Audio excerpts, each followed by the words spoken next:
কিছু সুর শব্দের চেয়ে অনেক দূর পর্যন্ত পৌঁছে যায়। সময়ের সঙ্গে তারা ম্লান হয়ে যায়, কিন্তু প্রতিধ্বনি থেকে যায়।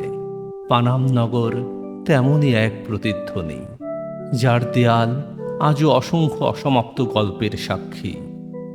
সেই গল্পের খোঁজে এক তরুণ প্রবেশ করে এই নিঃশব্দ প্রাসাদে, কিন্তু ইতিহাসের সন্ধান করতে গিয়ে সে যেন ফিরে যায় এমন এক স্মৃতিতে যা কোনো দিন তার নিজের ছিল না। আর ভেসে ওঠে এক প্রাচীন সুর।